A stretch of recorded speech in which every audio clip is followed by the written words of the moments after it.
Milwaukee, there's been 17 males abducted and went missing. We just found our killer's burial site. This has been happening for 13 years, guys. As you can see in your files, these bodies were buried in a now abandoned home's backyard and had been dug up multiple times and reburied. This gives us cause to believe that he's a necrophiliac, or likes spending time with corpses. He also eats the bodies.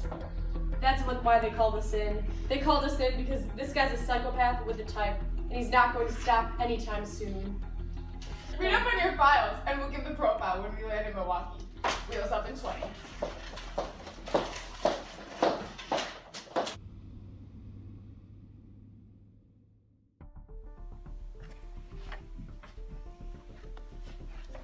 Hi, Detective Hernandez. Nice to meet you. This is my team, Dr. Grace Reed, and our technical analyst, Natalie Garcia. Nice to meet you. Thank you guys for coming. I really can't believe this is happening. For the longest time, we didn't know what was happening to these men and boys. But now we have more of an idea. I just want to let you and your team know that Milwaukee PD is willing to do anything you need in order to help catch this guy. Thank you, sir. Reed, you take Garcia and go to the coroners and look at the dead bodies. See what you can find out. Sounds good. If you don't mind, I'd like to go over the case files with Detective Rossi when he gets back. Reed, you know I can't go in there. I hate dead bodies. They're gross, they smell, and you know I like to see the good in people. Come on, please don't make me go in. Yeah, I understand. Why don't you just stay out here while I go in? Oh, thank you.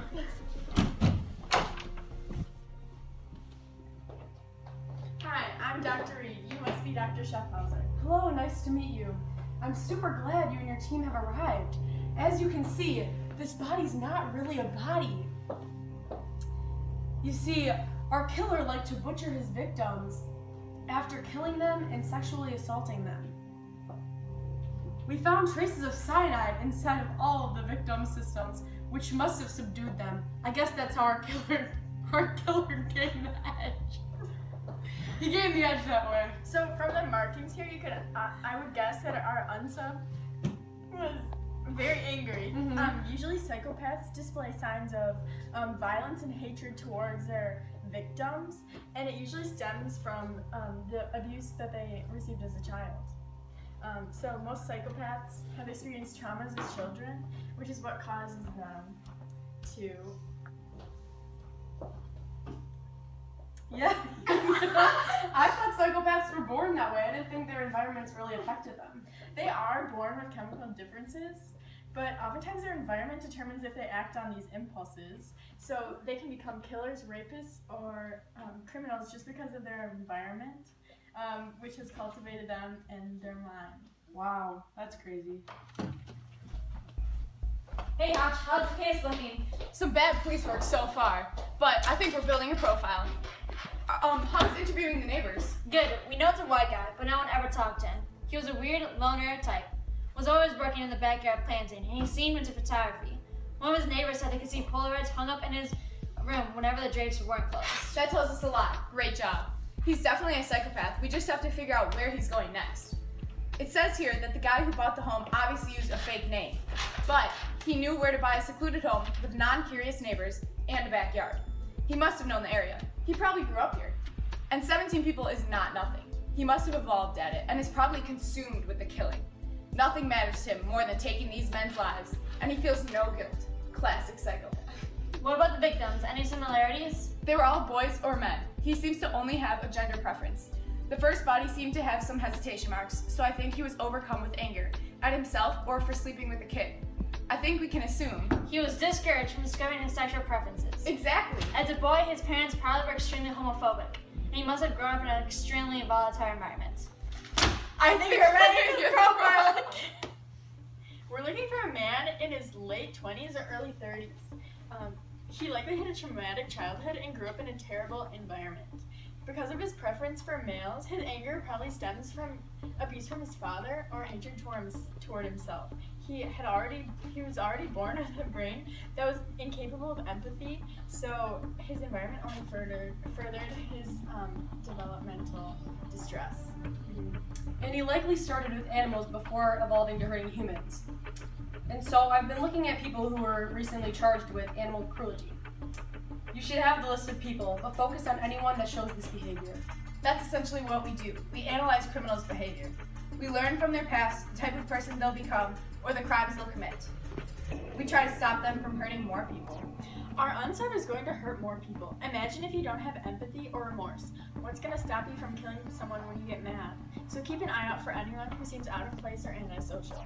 That's it then, guys. Remember that this man is dangerous, so be careful. Let's catch him.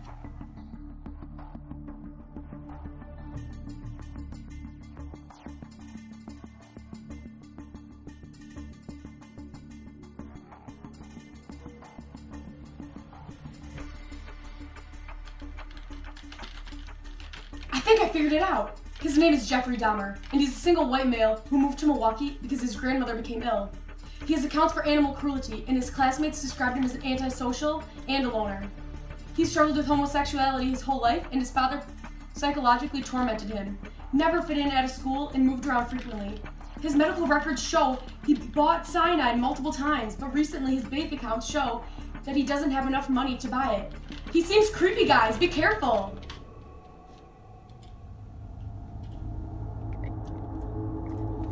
Are you alright, kid? A man in that house over there was abducting me and tried to rape me. Help! Help, please! He had a knife out. Show me where. Okay. Garcia, what do we need to know about this guy? He fits profile. Let's go. This is the FBI.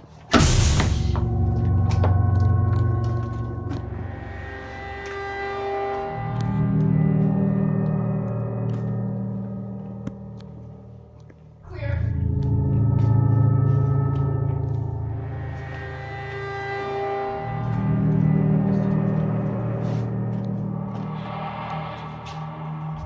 FBI!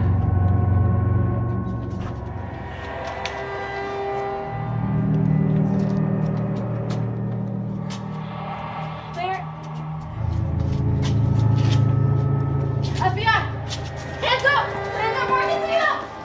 I never thought you'd get me. Jeffrey Dahmer, are you responsible for the murder of 17 boys and men? The attempted murder of Nicholas Hilbert. Cuff him. You're arrested for the 17 murders and attempted murder. Let's go.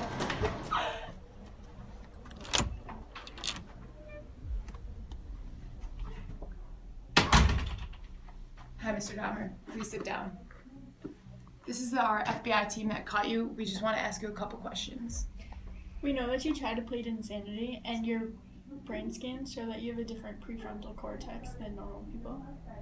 And in addition to that, we know that your childhood was very difficult as your father mentally abused you and that you struggled with your homosexuality. However, you are still responsible for the crimes you committed, including the slaughter and rape of 17 men and boys. Therefore, and you are a safety hazard to the greater society, so therefore we will try to send you to a mentally insane hospital in order to get treatment and hopefully eventually return to society. Although you will probably be placed in jail just for the societal safety of others. So, Mr. Dahmer? Case closed. Did you ever tell yourself, I have to stop this? I must stop doing this? Yes. When it was going on? After the second time, it seemed like the compulsion to do it was too strong, and I didn't even try to stop it after that. But before the second time, things had been building up gradually. Going to bookstores, going to the bars, the gay bars, bath clubs. When that wasn't enough, buying sleeping pills and using it on various guys in the bath clubs. It just escalated slowly but surely. And after the second time, which was not planned, it was out of control. Felt like it was out of control.